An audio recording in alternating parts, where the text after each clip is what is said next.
I'm doing a live intro on my video. Can only mean one thing, and that means I've got something to say. Hey! The following video is inspired by a video I did by Mog, and they asked me to compare my old work to my new work, and well, I'm happy to do that. I'd much rather make up for a mistake from a little while ago. Now, the piece in front of you right now, hang on, let me get it in shot, is difficult because I can't remember when I did this piece. This is not the original. It is a print of a scan. My mistake being that I sold the original probably somewhere around 2005-2006 for the amazing high price of £25. This piece was rendered in graphite on board.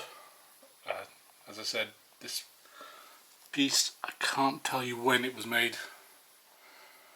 As early as 2003 and as late as 2005 is my best bet. But yeah, I sold this piece for £25. I've regretted it ever since, not because of the price, but because I actually really liked the artwork. But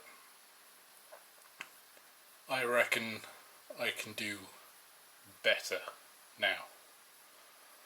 And I'm going to find out. I'm going to rework this piece, and I'll be joining you at the drawing stage very soon.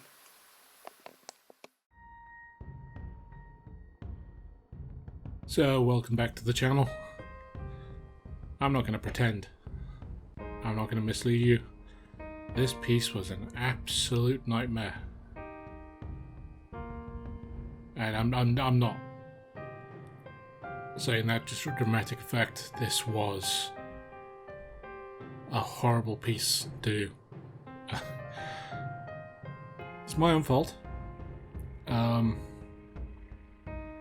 After I decided on what I was doing, I made the cardinal sin of artwork and changed my mind halfway through. So the initial idea was to have this ornate black surround with very minimalist white lines, which signified the hair. It coiled around everything, everyone, and the figures were going to be fully rendered in marker with that indescribable colour punch that the markers bring to any colour work. But as I progressed on this dark outline and all the white elements that I was putting in, a thought crept into my mind that said, why don't you try it in grey? And instead of going, no, that's a stupid idea, what are you thinking? Go back to sleep, I listened.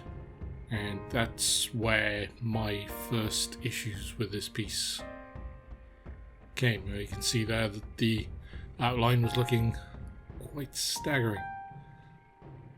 So I started rendering it in grey tones, and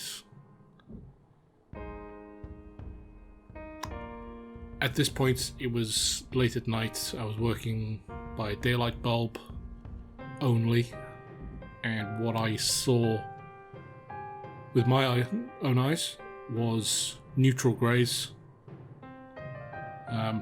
I'd carefully mapped out every grey colour marker I'd had and tried to utilise them as best as possible, but I made a mistake. When I came back to this the next morning, all those neutral greys were actually blue-greys, and it looked, and to my eyes, others would disagree. Others would disagree because it's all subjective, but it looked wrong. It felt wrong. And what I had to then think of is, can I turn this to colour from here? So, using an old painter's principle called grisaille, which is painting over a dead colour or a grey tone, it's often used with blues, greys.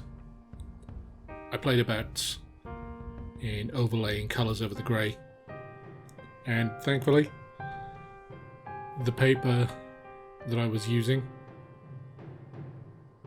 could withstand the amount of ink I was putting onto it. But I fully panicked. It wasn't a nice experience. I didn't know what to do. I was very upset with myself. I reached for the coloured pencils to try and rescue this, to put the colour back in, because the grisaille wasn't working the way I was anticipating. I worked with the coloured pencils. I lost faith in the coloured pencils. I went back to markers. I lost faith in the markers. I tried everything. In the end, I got colour saturations that I'm semi-happy with. I'm not 100%, but semi-happy.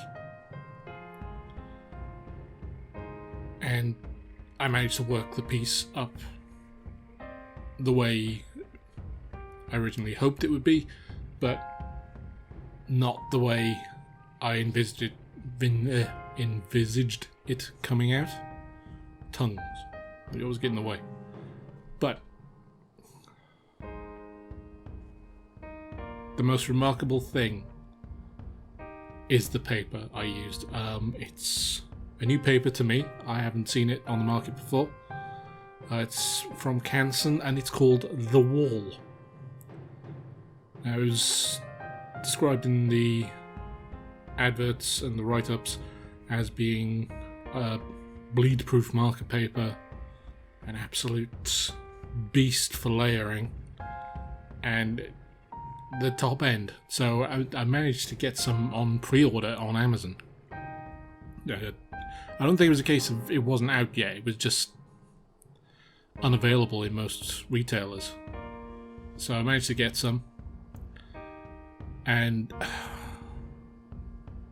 the paper probably saved this piece, because if I was working on the Winsor and Newton 70 GSM marker paper, the paper would have fallen apart by now, and I wouldn't have had a chance of rescuing it.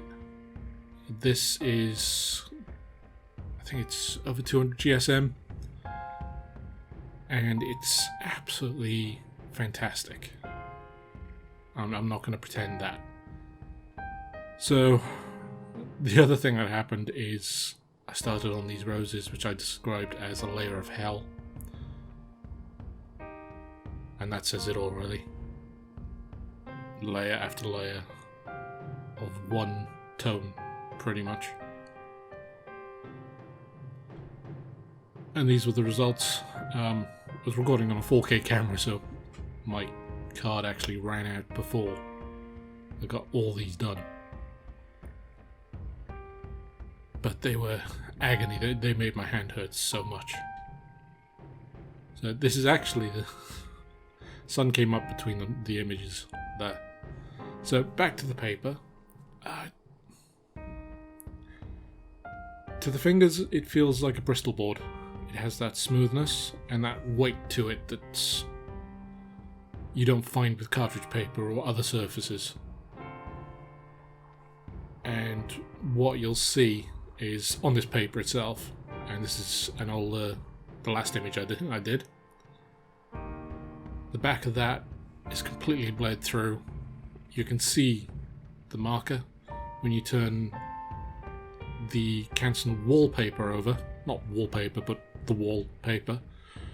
Not a hint. I could draw over the back of that sheet and not have an issue.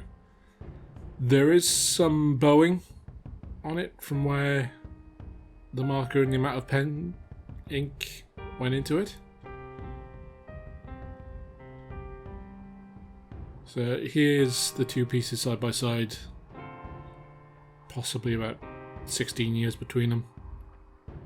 Everyone will have their favourite, but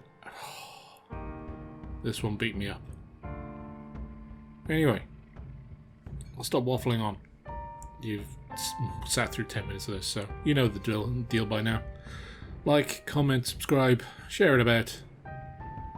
Buy me some opal fruits. That's always a good one. Opal fruits. Take it easy.